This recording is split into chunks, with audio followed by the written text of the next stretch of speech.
देख तेरे संसार की हालत क्या हो गई भगवान, कितना बदल गया इंसान। सूरज न बदला, चांद न बदला, न बदला आसमान, कितना बदल गया इंसान। इंसान बदल गया।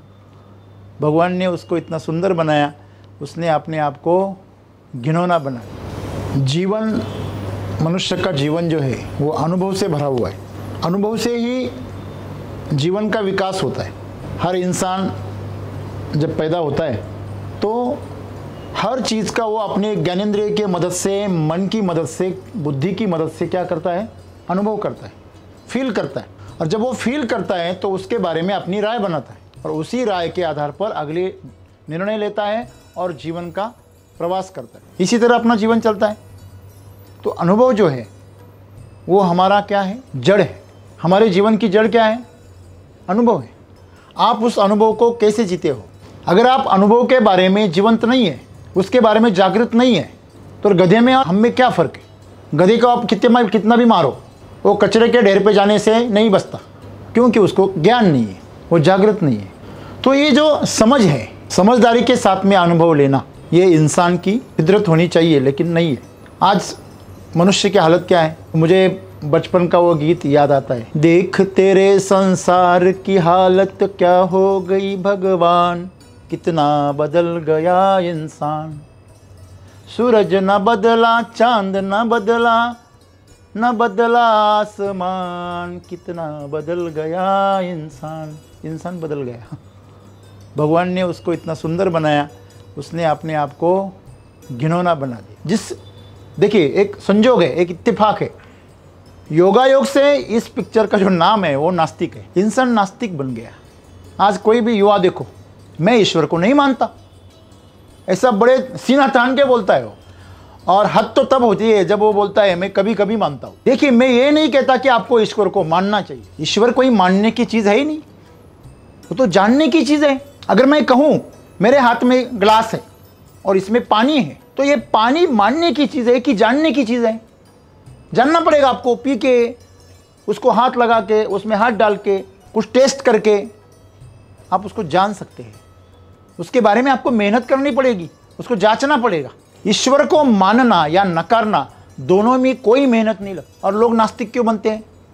क्योंकि नास्तिक बनने में कोई मेहनत नहीं लगती। किसी भी चीज़ को नेगेटिव कहने में, उसकी आलोचना करने में, उसकी गलतियाँ निकालने में, कमियाँ निकालने के लिए अकल लगती है। मैंने सुना है एक प्रदर्शनी भरी हुई थी और उस जो कलाकार था, चित्रकार, उसने वो पिक्चर के नीचे लिखा कि इस पिक्चर में आप क्या क्या गलतियां ढूंढो और नीचे लिखो।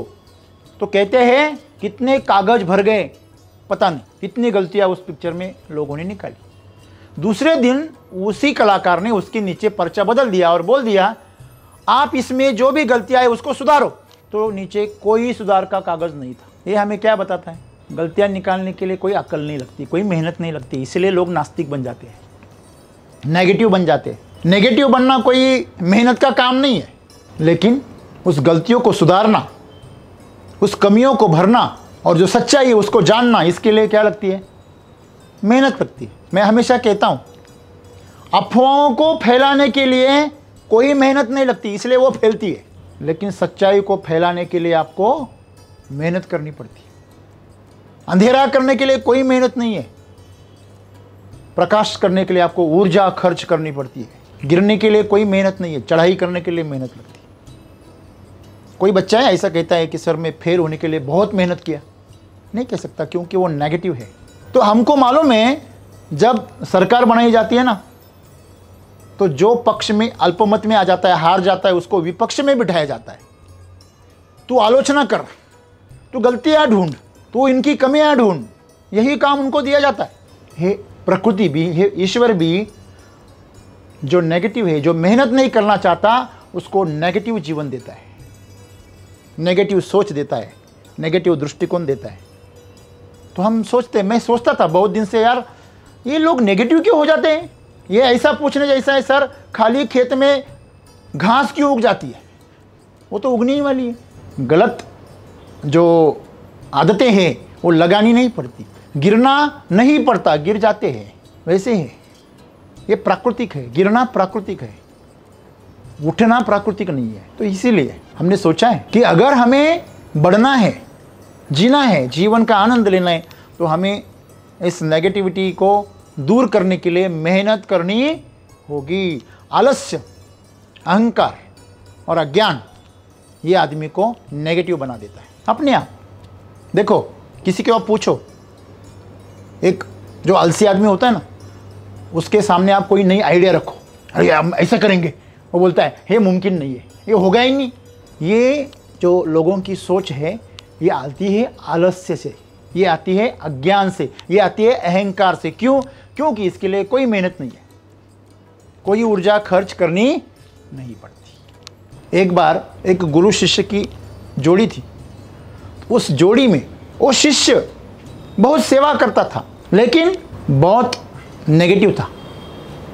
सेवा तो करता था, लेकिन हमेशा साशंक रहता था, शंका में डूबा रहता था। तो मुश्किल क्या है सर, कि वो जो गुरु शिष्य थे, वो जो शिष्य था, वो हमेशा शंका में रहता था। तो एक दिन बहुत हो गया उसका, वो गुरु कहते थे ईश्वर सब में है, ईश्वर सभी चीज़ों में है, चर में है, अचर में है, इस पौधे में है, आप में है, सब में, पंछी में है, पशु में, सब में, कुत्ते में, बिल्ली में। वो बोला ये बहुत हद हो गए यार। वो सामने आ गया, सब निकल गए शिष्य। फिर वो अकेला सामने आया गुरु के और बोला, गुरु जी आज मुझे माफ़ी कर दीजिए। बोले हुआ क्या? बोले नहीं, मैं अभी ये सुन सुन के पक गया कि ईश्वर सभी जगह पे। मैं आपकी सेवा इतनी सालों से कर रहा हूँ, लेकिन मुझे उसका साक्षात्कार क्यों नहीं हुआ? गुरु बोले होगा, तुम साधना करो, करते रहो। वो बोले कितनी साधना करूँ, मेरा जीवन चला जा रहा है। तो गुरु ने बोला तू वाकई जानना चाहता है ईश्वर, उसका साक्षात्कार करना चाहता है? शिष्य बोला हाँ। तू कीमत चुकाने के लिए तैयार है? वो बोला हाँ।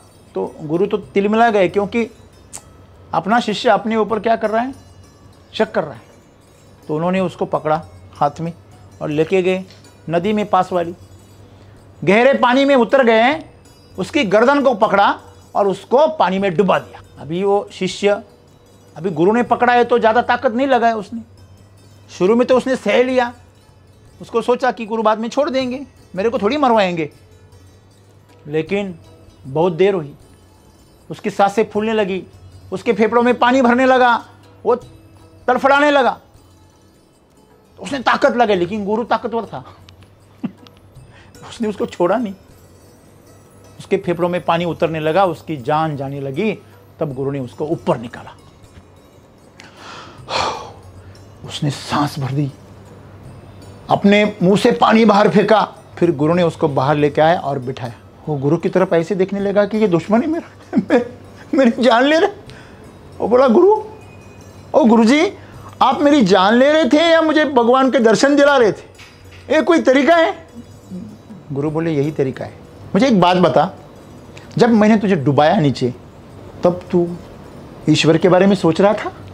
नहीं नहीं नहीं नहीं, शुरू में तो सोचा, लेकिन बाद में मेरे को सांस फूल गई, मेरे को मेरी जान की पड़ी थी, मैं मर ना जाऊं। तो मेरे दिमाग में एक ही सवाल था, मुझे सांस चाहिए थी, मुझे हवा चाहिए थी, मेरी जान जा रही थी। तो गुरु बोले आप उस बारे में उस वक्त क्या सोच रहे थे? वो बोला नहीं, मैं कुछ भी नहीं सोच रहा था, सिर्फ मेरे को सांस चाहिए थी, बाकी कुछ नहीं चाहिए था। तो गुरु बोले बेटा, जिस तरह तू सांस के लिए तड़प रहा था, तिलमिला रहा था, उस तरह जब आप पूरी ताकत से, पूरी जान लगा के जब ईश्वर के लिए आप तू ध्यान करेगा, साधना करेगा, खुद को समर्पित करेगा, तुझे ईश्वर का दर्शन होगा। एक चर्च में बहुत सुंदर घटना हुई सर। एक पादरी था और बच्चों को बता रहा था, बच्चों हमें स्वर्ग में जाने के लिए क्या करना होगा? तो बहुत होशियार होशियार बंदे थे सौरभ सर।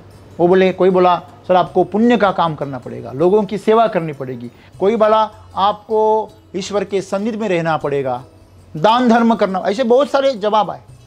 एक बच्चा था जो हमेशा कुछ भी नहीं बोलता था, शांत रहता था और सभी उसको आज्ञा नहीं समझते थे, कोने में रहता था। वो बोला, खड़ा हो गया, उसको पादरी ने खड़ा किया, अरे तू क्यों नहीं बोल रहा?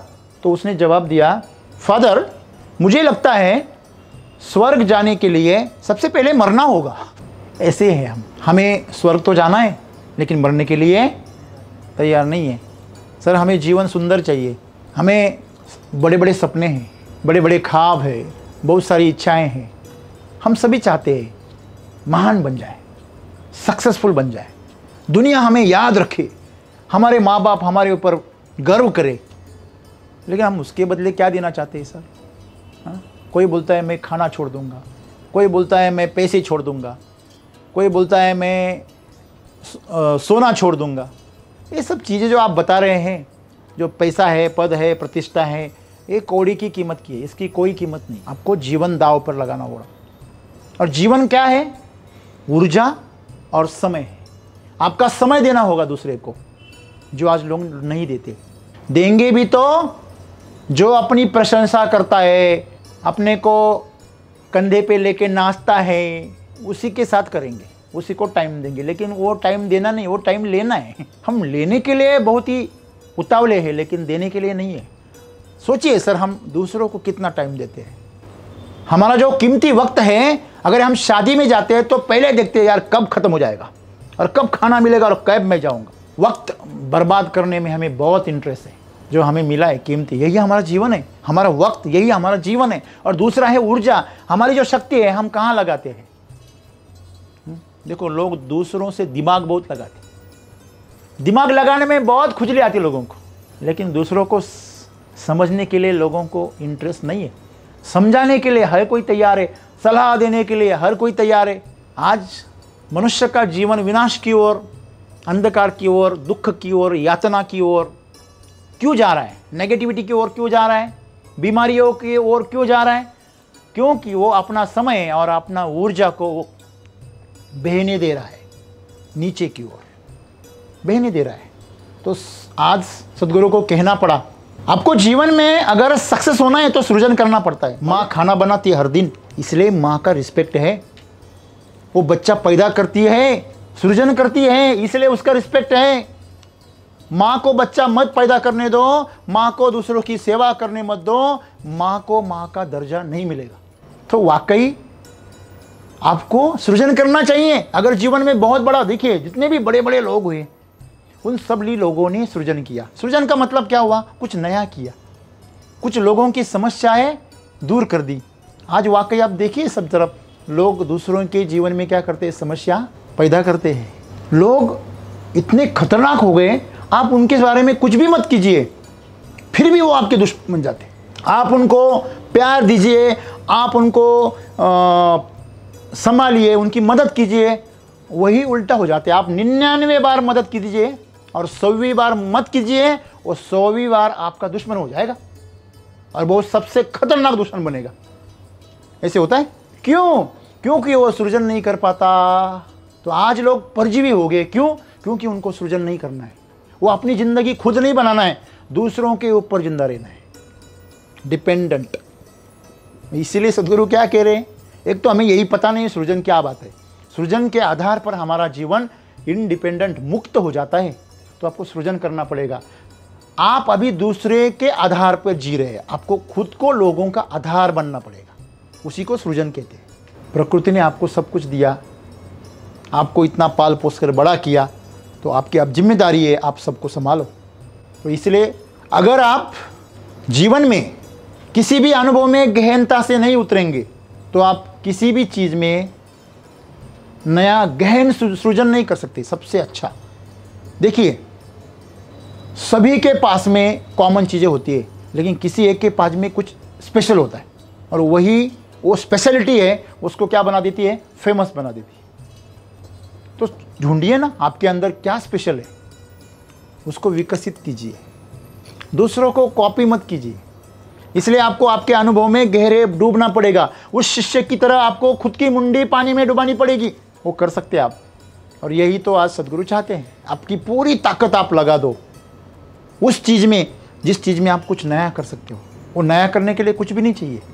जो खानदानी दूध वाला होता है ना, ग्वाला, लोग उसके घर पे दूध लेने आते।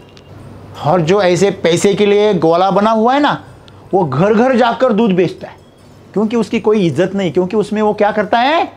मिलावट करता है। जो मिलावटी चीज़ें होती ना दोस्तों, उसको इस सृष्टि में, जीवन में आज भी कोई कीमत नहीं है। जो भी शुद्ध है, पवित्र है, उसको आज भी दुनिया में क्या है, कीमत है, रिस्पेक्ट है।